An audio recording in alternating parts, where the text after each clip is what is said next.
மரியாதைக்குரிய அண்ணார்கள் சொன்னதை போல நான் என்னென்ன பேச வேண்டும் என்று எண்ணினோ அதையெல்லாம் பேசிவிட்டார். எல்லாம் பேச வேண்டிய கருத்துக்கள் அத்தனையும் பேசிவிட்டார். இன்றைய ஆட்சியாளர்கள் ஊடகங்களை மிரட்டி பணிய வைத்து இந்த ஆட்சியில் நடைபெறுகின்ற தவறுகளை ஊடகத்தின் வாயிலாக வெளிப்படுத்த முடியாத ஒரு நிலை இன்றைக்கு ஊடகத்துக்கு ஏற்பட்டுகின்றது. ஆனால் அனைத்து இந்திய அண்ணா திராவிட முன்னேற்ற கழக அரசு இருக்கின்ற பொழுது ஊடகம் சுதந்திரமாக செயல்பட்டது. எந்த செய்தி மக்களுக்கு சேர வேண்டுமோ அதை முழுமையாக சேர்க்கக்கூடிய பணியை அவர் செய்து கொண்டிருந்தார்கள். இன்றைக்கு அந்த நிலை முற்றிலும் மாறுபட்டு விட்டது. அதனால் மக்களுக்கு உண்மை செய்தி போய் சேர்வதில்லை. இன்றைய முதலமைச்சர் தினந்தோறும் போட்டோ ஷூட் எடுப்பார். அதுதான் பத்திரிகையில் வருது, ஊடகத்தில் வருது. அதுதான் நாமளும் பார்க்கின்றோம். தினந்தோறும் ஒரு திட்டத்தை அறிவிப்பார், அதற்கு பெயர் வைப்பார். அப்படித்தான் இந்த 5 ஆண்டு காலத்தை ஓட்டிவிட்டார். ஒரு திட்டத்தை அறிவிப்பார், திட்டத்துக்கு ஒரு குழு போடுவார், அந்த குழு அதோட முடிந்துவிடும். 52 குழு போட்ட ஒரே அரசாங்கம் விடியா திமுக அரசாங்கம். நான் சட்டமன்றத்திலே கேள்வி எழுப்பினேன். முதலமைச்சர் நான் கேட்டேன், நீங்கள் 52 குழு போட்டுகின்றீர்கள், இந்த 52 குழு என்ன செய்தது? ஏதாவது அரசுக்கு அறிக்கை கொடுத்திருக்கின்றதா? இந்த அறிக்கையின்படி இந்த அரசாங்கம் செயல்படுகின்றதா? அதுக்கு வெள்ளை அறிக்கை வெளியிட வேண்டும் என்று கேட்டேன். எந்த பதிலும் இல்லை. இப்படிப்பட்ட ஆட்சி தேவைதானா என்பதை நாம் எண்ணி பார்க்க வேண்டும். என்ன சொல்ல போனா, திராவிட முன்னேற்ற கழகம் ஆட்சி வருவதற்கு முன்பு 2021 சட்டமன்ற பொதுத் தேர்தலின் போது சுமார் 525 அறிவிப்புகள் வெளியிட்டார்கள். அது புத்தகம் மாதிரி, தலராணி மாதிரி அவருடைய அறிவிப்பு இருந்தது. அதில் 4 1 பங்கு அறிவிப்பு கூட இதுவரைக்கும் நிறைவேற்றப்படவில்லை. எனக்கு முன்னாலே நான் பல கருப்பையா அவர்கள் சொன்னதை போல, திராவிட முன்னேற்ற கழகம் ஆட்சிக்கு வந்தால் நீட் தேர்வு ரத்து செய்யப்படும் என்று சொன்னார்கள். இதுவரை அதற்கு உண்டான நடவடிக்கை மேற்கொள்ளவில்லை. துணை முதலமைச்சர் திரு உதயநிதி ஸ்டாலின் அவர்கள் சொன்னார், நீட் தேர்வு ரத்து செய்வதற்கு எங்கிட்ட ரகசியம் இருக்குன்னு சொன்னார். அந்த ரகசியத்தை போன கூட்டத்தொடரில் முதலமைச்சர் திரு ஸ்டாலின் அவர்கள் தெரிவித்து விட்டார். நீட் தேர்வுக்கு விதிவிலக்கு பெற முடியாது என்ற ரகசியத்தை போட்டு சட்டமன்றத்தில் உடைத்து விட்டார். தேர்தல் வருகின்ற பொழுது அழகாக பேசுவார்கள், கவர்ச்சிகரமாக பேசுவார்கள். மக்களை ஏமாற்றுவதிலே நம்பர் 1 கட்சி திமுக கட்சி தான். மாணவர்களையும் பெற்றோர்களையும் ஏமாற்றி அவர்களுடைய வாக்குகளை பெற்று ஆட்சிக்கு வந்த பிறகு இப்பொழுது நீட் தேர்வு விதிவிலக்கு பெற முடியாது என்ற கருத்தை சொல்ல, அதற்கு விளக்கம் உச்சநீதிமன்ற தீர்ப்பு சொல்றாங்க. அதைத்தாங்க நாங்களும் சொல்லிட்டு இருந்தோம். நாங்கள் மட்டும் என்ன சொன்னோம்? உச்சநீதிமன்ற தீர்ப்பின் அடிப்படையிலே நீட்டுக்கு விதிவிலக்கு பெற முடியாத ஒரு சூழ்நிலை இருக்கின்றது என்று தான் நாங்கள் சொன்னோம். அதுக்கு மாற்று ஏற்படாதா? கிராமத்திலிருந்து நகரம் வரை ஏழை குடும்பத்தை சேர்ந்தவர்கள், நடுத்தர குடும்பத்தை சேர்ந்தவர்கள் பெரும்பாலும் அரசு பள்ளியில் படிக்கின்றார்கள். அப்படி அரசு பள்ளியில் படிக்கின்ற மாணவ செல்வங்கள் பல பேர் மருத்துவராக வேண்டும் என்ற கனவு அவர் மனதிலே இருந்து கொண்டிருந்தது. நானும் அரசாங்க பள்ளியிலே படித்தவன். 1ஆம் வகுப்பு முதல் 12ஆம் வகுப்பு வரை அரசாங்க பள்ளியிலே படித்தவன். ஆகவே அந்த மாணவருடைய எதிர்காலம் சிறப்பாக இருக்க வேண்டும், அவருடைய கனவு நனவாக வேண்டும் என்ற அடிப்படையில் தான் 7.5% உள்ளிடுவதற்கிடையே கொண்டு வந்து சட்டம் ஏற்றப்பட்டு அமல்படுத்தப்பட்டு நிறைவேற்றப்பட்டு என 3000 பேர் அரசு பள்ளியை படித்த மாணவ மாணவிகள் மருத்துவ கல்வி இன்னைக்கு படிச்சுட்டு இருக்கிறார். இந்த இடஒதுக்கீட்டில் கிடைக்கப்பட்ட மாணவ மாணவிகள் பெரும்பாலும் ஏழை குடும்பத்தை சேர்ந்தவர்கள். அவர்களால் மருத்துவ கல்வி கட்டணம் செலுத்த முடியாத ஒரு சூழ்நிலை என்னுடைய கவனத்திற்கு வந்தவுடன் உடனடியாக இந்த இடஒதுக்கீட்டில் இடம் கிடைத்த மாணவ மாணவிகளுக்கு அரசாங்கமே மருத்துவ கல்வி கட்டணத்தை செலுத்தும் என்ற உத்தரவை போட்டு ₹1 செலவு இல்லாமல் அரசு பள்ளியை படித்த மாணவர்களுக்கு மருத்துவ கல்வியை கிடைக்க செய்த அரசாங்கம் அதிமுக அரசாங்கம். அதே போல தமிழகத்தை பொறுத்த வரைக்கும் நீர் பற்றாக்குறை உள்ள ஒரு மாநிலம். அண்டை நீருக்கு அண்டை மாநிலத்தை நம்பித்தான் நாம் இருந்து கொண்டிருக்கின்றோம். ஆக நீர் மேலாண்மை என்பது மிக முக்கியம். ஆக அப்படிப்பட்ட நீரை சேமிக்க வேண்டும், அதை மக்களுக்கு முறையாக வழங்க வேண்டும் என்ற அடிப்படையில் தான் இந்த குடிமராமத்து திட்டத்தை கொண்டு வந்து நாங்கள் நடைமுறைப்படுத்தணும். இந்த அரசாங்கம் வந்த பிறகு அதையும் கைவிட்டு விட்டது. அதோட மேட்டூரிலிருந்து மேட்டூர் அணை நிரம்பி உபரி நீர் வெளியேறுகின்ற பொழுது ஆங்காங்கே தடுப்பணைகள் அமைத்து அந்த நீரை தேக்கி விவசாயத்திற்கும் குடிப்பதற்கும் தேவையான நீரை வழங்க வேண்டும் என்ற அடிப்படையில் நஞ்சை புகழூரில் ஒரு அற்புதமான தடுப்பணை கட்டினோம். குமாரமங்கலத்தில் அங்கே ஒரு தடுப்பணை கட்டணும். இன்னும் அந்த தடுப்பணை பயன்பாட்டுக்கு வரல.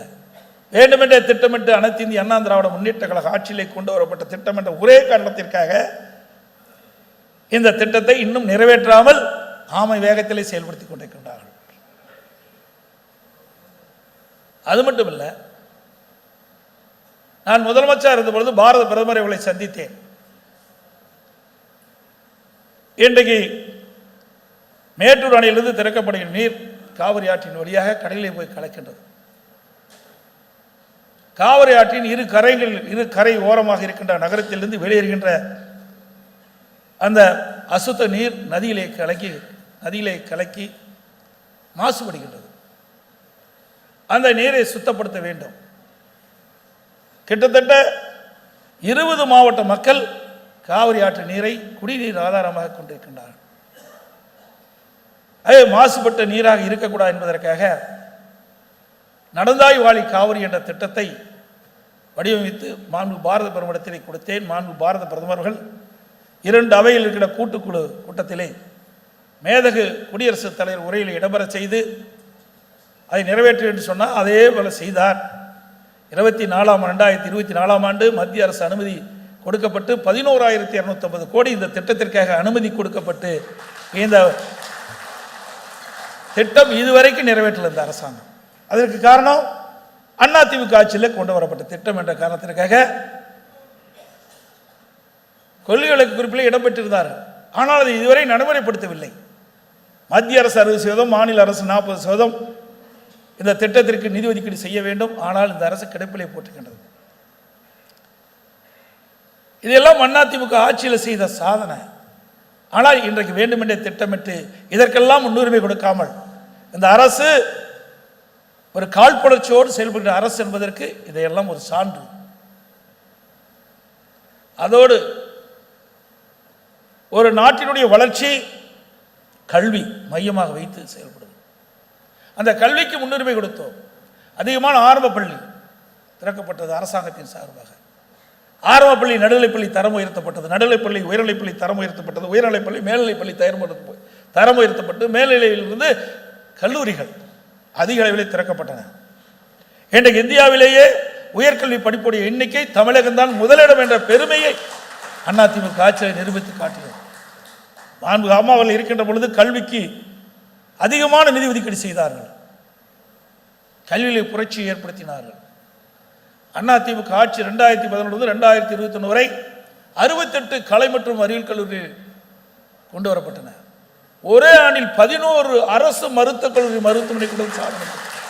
ஒரு ஆண்டுல அம்மா இருக்கின்ற பொழுது 7 அரசு மருத்துவக் கல்லூரி மருத்துவமனை கொண்டாங்க. 2011 2021 வரை சுமார் 17 அரசு மருத்துவக் கல்லூரி மருத்துவமனை கொண்டு வந்து சாதனை படைத்த அரசாங்கம். அதே போல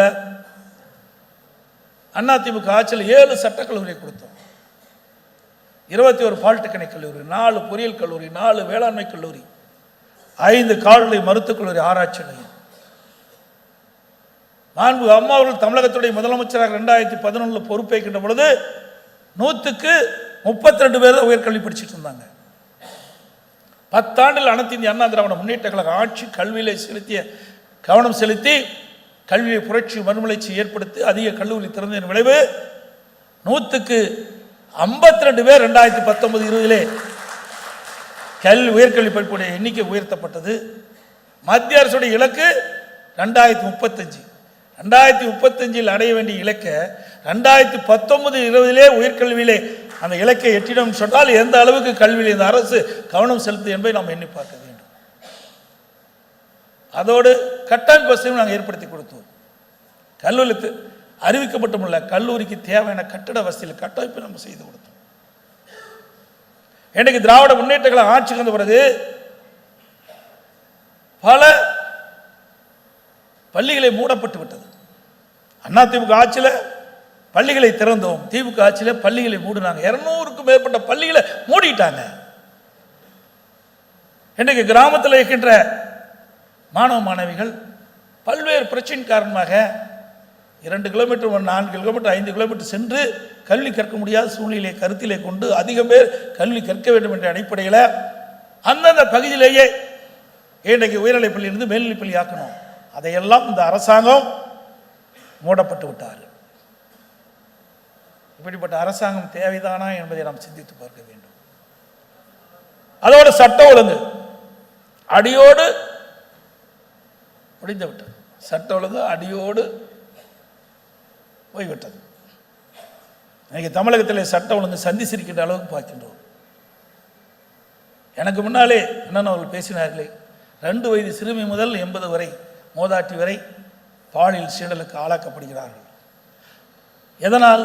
போதை ஆசாமியால்.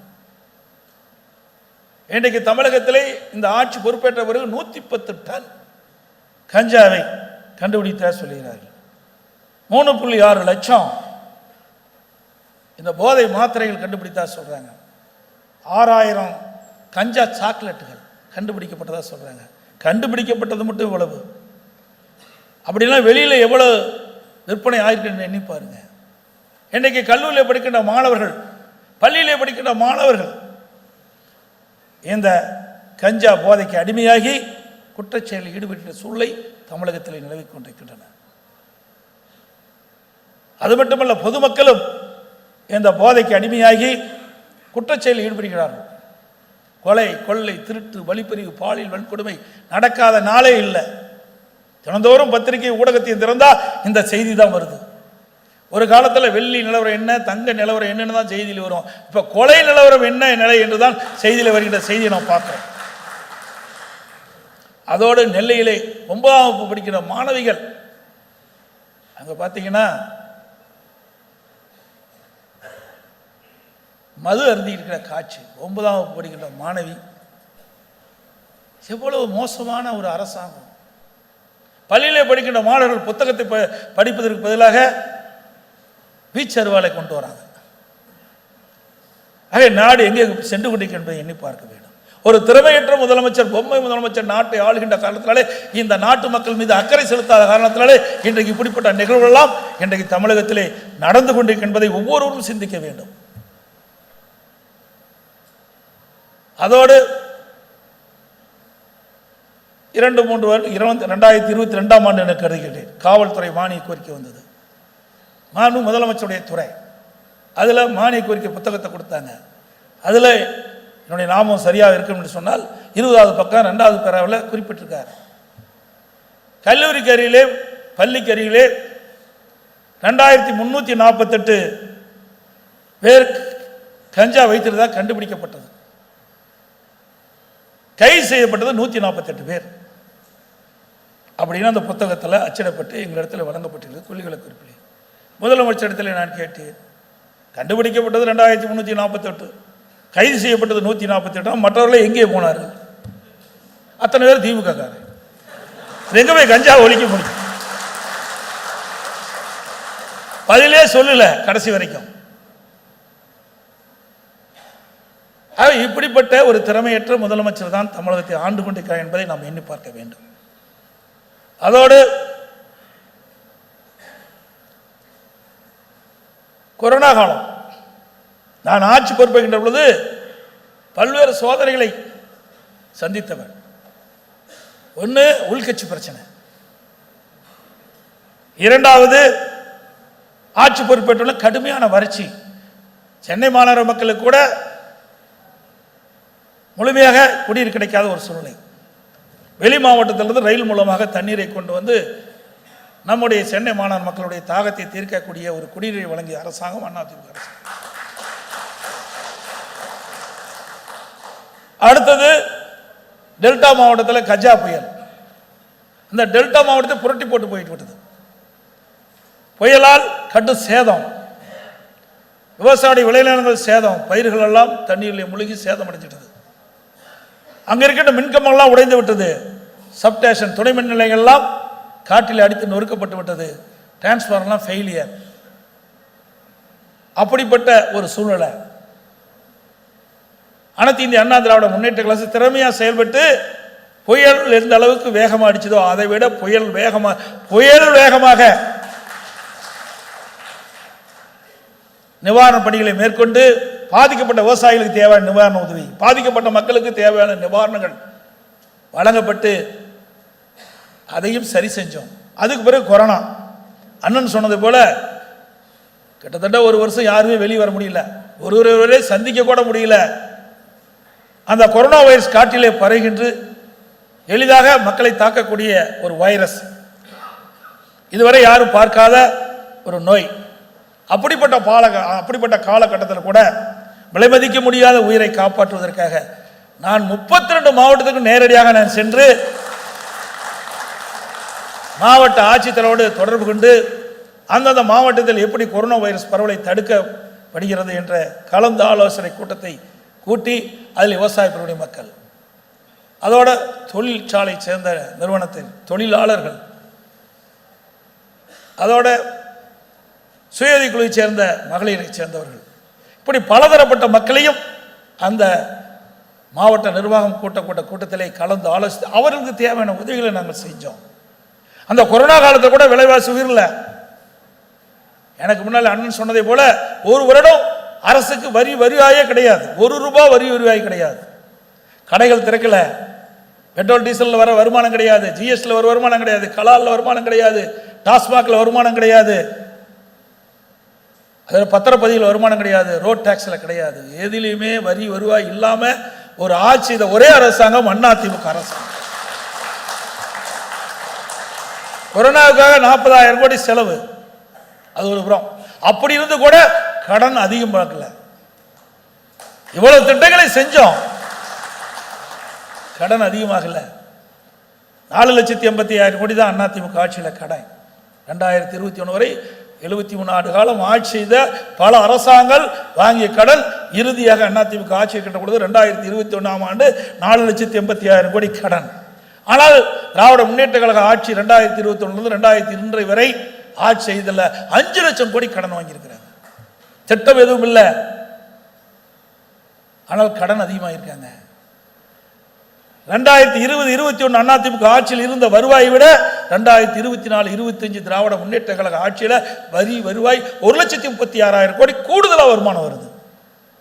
ஒரு பக்கம் கூடுதலான வருமானம், திட்டங்கள் எதுவும் இல்லை, கடன் அதிகம். ஆக ஒரு திறமையற்ற அரசாங்கம் என்பதற்கு இதுதான் சான்று. அதோட தேர்தல் நேரத்தில் குறிப்பிட்டிருந்தாங்க, திராவிட முன்னேற்ற கழகம் ஆட்சிக்கு வந்தா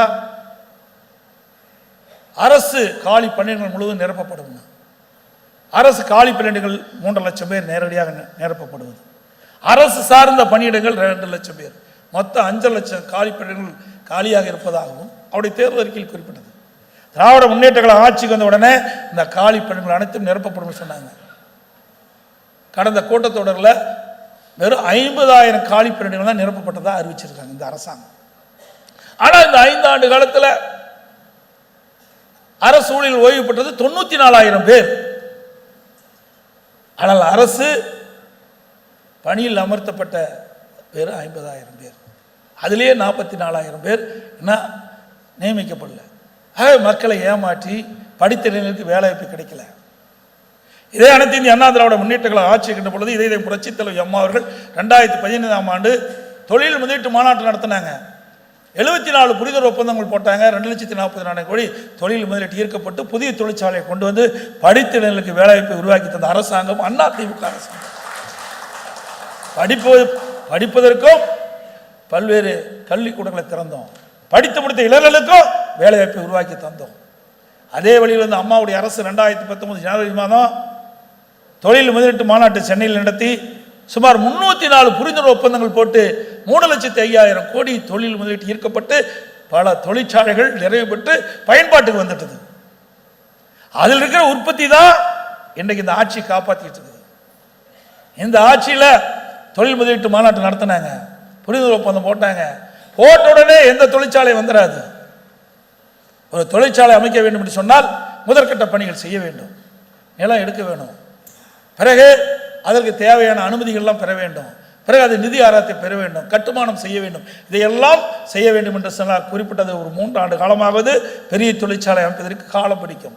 ஆனால் திரு ஸ்டாலின் பேசுகிறார், ஆட்சிக்கு வந்தவுடனே இன்னைக்கு உற்பத்தி பெருகிவிட்டது. அத்தனையும் பொய். அதிமுக ஆட்சியில் தொழில் முதலீட்டை கொண்டு வந்து அதனால் தொழிற்சாலைகள் அதிகமாக நிறுவப்பட்டு அதனுடைய பயன்பாட்டு வந்தவங்க தான் உற்பத்தி பெருகி இருக்குது. இதுதான் யதார்த்தமான உண்மை. அது அவருக்கும் தெரியும். பொய் பேசல வல்லவர்கள். அண்ணன் சொன்ன மாதிரி பொய்யை எப்படி பேசணும், மக்களை எப்படி நம்ப வைக்க வேண்டும் என்பதை வல்லவர்கள் திராவிட முன்னேற்ற கழகத்தை சேர்ந்தவர். இன்னைக்கு திராவிட முன்னேற்ற கழகம் என்றால் ஊழல், ஊழல் என்றால் திராவிட முன்னேற்ற கழகம். இந்தியாவில் பல மாநிலம் இருக்குது. எந்த மாநிலத்திலும் ஊழலுக்காக கலைக்கப்பட்ட அரசாங்கம் கிடையாது. ஆனால் திமுக அரசாங்கம் தான் ஊழலுக்காக கலைக்கப்பட்ட முதல் அரசாங்கம். இந்த ஆட்சியில் கலெக்ஷன், கமிஷன், கரப்ஷன் இதுதான் நடந்துகிட்டு இருக்குது. மக்களுக்கான திட்டங்களும் கிடையாது, அதனால் மக்கள் நன்மையும் பெற முடியல.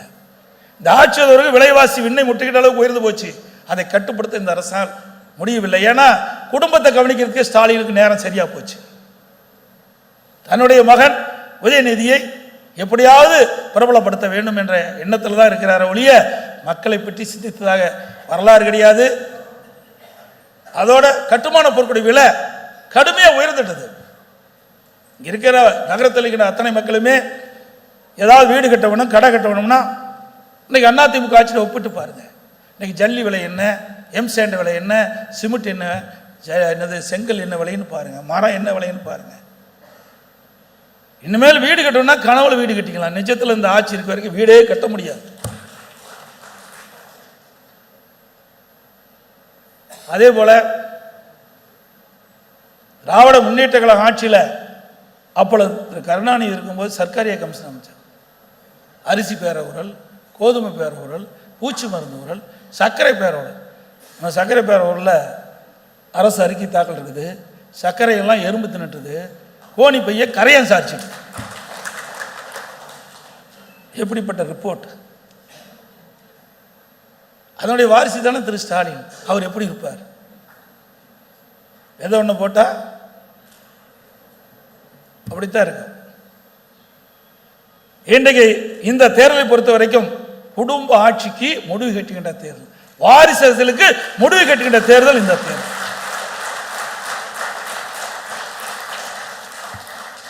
நீங்க சிந்திச்சு பாருங்க, திமுக கட்சிக்கு உழைத்தவர்கள் எத்தனை பேர் இருக்கிறார்? எப்பொழுது பார்த்தாலும் ஸ்டாலின் பேசுவார், எமர்ஜென்சி எமர்ஜென்சி மிசா. அந்த மிசா சட்டத்தில் நான்லாம் சிறையில் இருந்தேன்னு திரு கருணாநிதியுடைய 100ஆண்டு விழாவில் ஒரு சிறையில் இருக்கிற மாதிரி ஸ்டாலின் ஒரு காட்சிப்படுத்தப்பட்டு வச்சிருந்தார். அப்படிப்பட்ட கட்சியோட தான் நீ கூட்டணி வச்சிருக்கிற. யார் மிசா சட்டத்தை கொண்டாந்து, யார் எமர்ஜென்சி கொண்டாந்தது? காங்கிரஸ் கட்சி. நாங்கள் அல்ல, எங்கள் திரு பாரதிய ஜனதா கட்சி அல்ல, திரு காங்கிரஸ் மத்தியில் ஆட்சி அதிகாரத்துக்கு வந்து எமர்ஜென்சி கொண்டாந்தாங்க, மிசா சட்டத்தை கொண்டு வந்தாங்க. அதன் மூலமாகத்தான் இவரெல்லாம் கை செய்யப்பட்டு சிறையில் இருந்தால் அந்த காட்சியை வெளிப்படுத்திட்டு இருக்கார் திரு ஸ்டாலின். கடந்த இப்பொழுதுதான் ஒரு முடிவுக்கு வந்திருக்குது. அது திமுகவில் ஒரு கூட்டணி இன்னும் சலசலப்பு இருந்துகிட்டே இருக்குது. காங்கிரஸும் திமுகவும் கூட்டணி பேச்சுவார்த்தை நடத்தினாங்க. 20 நாட்கள் வார்த்தை போர். பத்திரிகையில் ஊடகத்தில் இந்த செய்தி தான் வந்துகிட்டு இருந்தது. ஆனால் பல பத்திரிகைகள் ஊடகத்திலையும் இதை அப்படியே இருட்டடிப்பு செஞ்சுட்டாங்க. அப்படி ஆட்சி அதிகாரத்தை பயன்படுத்தி இதை வெளியே வராமல் பார்த்துக்கிட்டாங்க. எந்த வாதமாடையும் வைக்கல. ஆனால் அதிமுக ஆளுங்கட்சியா இருக்கும் போதும் வாதமாடியில் பேசுவாங்க, எதிர்கட்சியா இருக்கும் போது வாதமாடியில் பேசுனாங்க. ஒரு விதத்தில் நல்லதுதான், நமக்கு பணம் செலவழிக்காம விளம்பரத்தை தேடி கொடுக்குறாங்க. நாங்கள் எதை பற்றி கவலை இல்லை, மடியில கனம் இல்லை, வழியில பயம் இல்லை, அதனால அச்சப்படுவதே கிடையாது. உழைப்பு உழைப்பு உழைப்புன்னு தான் நம்பிக்கை, உழைப்புன்னு தான் உயர்வு தரும். அதை நம்புகிறோம். அந்த நம்பிக்கையில் தான் எங்கள் கட்சி நடந்துகிட்டு இருக்குது. இன்றைக்கு திரு ஸ்டாலின் பேசுகிறார் பத்திரிகையில் ஊடகத்திலையும், தமிழ்நாட்டுக்கு என்டிஏவுக்கும் தான் பிரச்சனையா? நடக்கிறது தமிழ்நாடு சட்டமன்ற தேர்தல், அது மறந்து பேசிட்டு இருக்க. அடிக்கடி ஸ்டாலினுக்கு மறதி அதிகம்னு சொல்லிட்டு இருக்கிறாங்க. அது உண்மைதான். இப்போ நம்ம புரிஞ்சுக்கிறோம். தமிழ்நாட்டில் சட்டமன்ற தேர்தல், பிரதான எதிர்க்கட்சி அதிமுக. எங்களை எதிர்ப்பதற்கு அவரால் முடியல. எங்களுடைய இயக்கத்தை பற்றி, எங்களுடைய ஆட்சி பற்றிய குறை சொல்ல அவருக்கு எதுவுமே இல்லை. அதனால என்ன சொல்லுவார், அதிமுக மதவாத கட்சியோட இணைஞ்சிட்டது அப்படின்னு ஒரு வார்த்தை போடுவார். அதிமுக பிஜேபிக்கு அடிமை, எடப்பாடி பழனிசாமி பிஜேபிக்கு அடிமை, அதிமுக பொதுச்செயலாளரை பாரதிய ஜனதா இருக்கணும். திரு ஸ்டாலின் அவர்களே, உங்களுடைய பொய்யெல்லாம் மக்களுக்கு நல்லா தெரியும். எப்படியெல்லாம் நீங்கள் பேசுவீங்கன்னு எல்லாமே மக்களுக்கு தெரியும். அதிமுகவை பொறுத்த வரைக்கும் பொன்மனச்செம்மல் புரட்சி தலைவர் தோற்றுவித்த இயக்கம், அம்மா கட்டி காத்த இயக்கம், எவ்வளோ பிரச்சனைக்கு இடையிலும் அதிமுக வலிமையோடு இன்று இருந்து கொண்டிருக்கின்றது.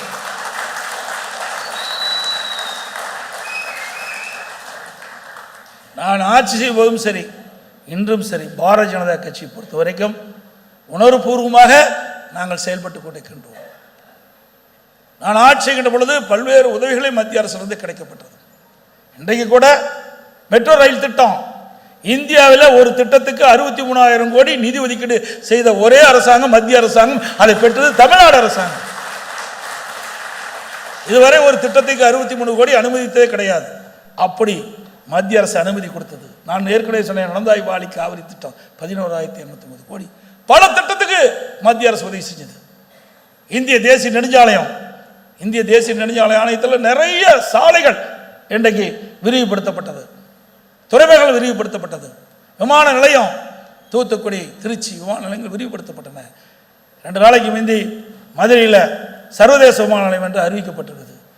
இப்படி மத்திய அரசாங்கத்தில் இருக்கிற திட்டங்கள் எல்லாம் தமிழ்நாட்டுக்கு கொடுத்துட்டு தான் இருக்கிறாங்க. ஆனால் இதே காங்கிரஸ் ஆட்சி இருந்தது, என்ன ஒரு புதிய திட்டத்தை கொண்டாந்தீங்க? எவ்வளவு நிதி இந்த அரசாங்கம் பெற்றது? திமுக அரசாங்கம் 15 ஆண்டு காலம் மத்தியில் ஆட்சி அதிகாரத்தில் திராவிட முன்னேற்ற கழகம் மத்தியில் இருந்தது. ஆட்சி அதிகாரத்தில் இருக்கிறது, குடும்ப உறுப்பினருக்கு தேவையான அதிகாரத்தை இந்த அரசாங்கம் பெற்றதை ஒழிய, திமுக பெற்றதை ஒழிய மக்களுக்கு தேவையான திட்டங்களை பெறல, தமிழ்நாட்டுக்கு தேவையான நிதிகளும் பெறல. இன்னும் குறிப்பாக சொல்ல போனா, தமிழ்நாட்டை சேர்ந்த சிதம்பரம் நிதியமைச்சராக இருந்தார். அப்பொழுது கூட அவர்களை நாடி தமிழ்நாட்டுக்கு தேவையான நிதி பெற முடியாத ஒரே அரசாங்கம் திமுக அரசாங்கம், ஒரே கட்சி திமுக கட்சி. ஆனால் அதிமுக கட்சி அப்படி இல்லை. அதிமுக கட்சிக்கு அப்படியெல்லாம் அரசாங்கம் முடியல, நமக்கு அந்த வாய்ப்பு கிடைக்கல. இருந்தாலும் கிடைக்கின்ற வாய்ப்பை பயன்படுத்தி மத்திய அரசோடு இணைந்து செயல்பட்டு தமிழ்நாட்டு மக்களுக்கு தேவையான ஆக்கப்பூர்வமான திட்டங்களை பெற்று, தேவையான நிதிகளை பெற்று தமிழ்நாடு வளர்ச்சி பெறுவதற்கு அடித்தளமாக விளங்கிய அரசாங்கம் அதிமுக அரசாங்கம், அதிமுக கட்சி.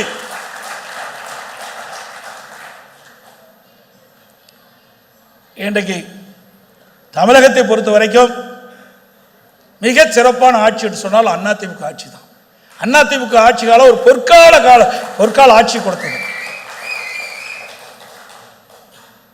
இன்றைக்கு தேசிய அளவில் பல விருதுகளை நாங்கள் பெற்றோம். அதிமுக ஆட்சியில் உள்ளாட்சி துறையில் மட்டும் 140 தேசிய விருதுகளை பெற்றோம். போக்குவரத்து துறையிலே தேசிய விருது, மின்சாரத்துறையிலே தேசிய விருது, உறுப்பு மாற்று அறுவை சிகிச்சை 5 ஆண்டு காலம் தொடர்ந்து தேசிய விருதுகளை பெற்றோம். உணவு தானிய உற்பத்தி வேளாண்மையில் 5 ஆண்டு காலம் கிறிஸ்தர்மன் என்ற உயர்ந்த விருதை பெற்றோம். சமூகத்துறையில் விருதுகளை பெற்றோம். உயர்கல்வியிலே தேசிய விருதுகளை பெற்றோம். ஒரு அரசாங்கம் சிறப்பாக செயல்படுவதற்கு இந்த தேசிய விருதுகளும் சான்று. இந்த ஆட்சியில் என்ன செஞ்சுட்டு இருக்கிறாங்க? எனக்கு முன்னால் அண்ணன் சொன்னார,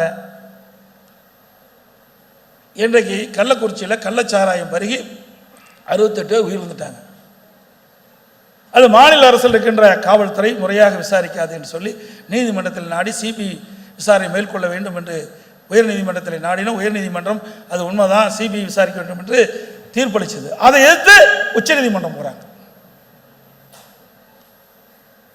இன்றைக்கு இந்த அரசாங்கம் செயலிழந்த அரசாங்கமாக இன்றைக்கு காட்சி அளித்துள்ளது.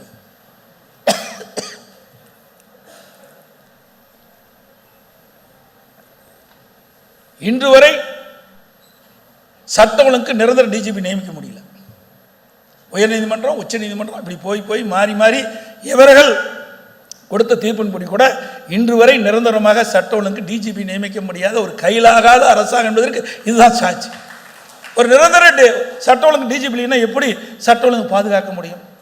ஒரு பொறுப்பு டிஜிபி போட்டாங்க, அவர் உடல்நல சரியில் போய் மருத்துவமனையில் சேர்ந்துட்டார், அதுக்கு ஒரு பொறுப்பு டிஜிபி.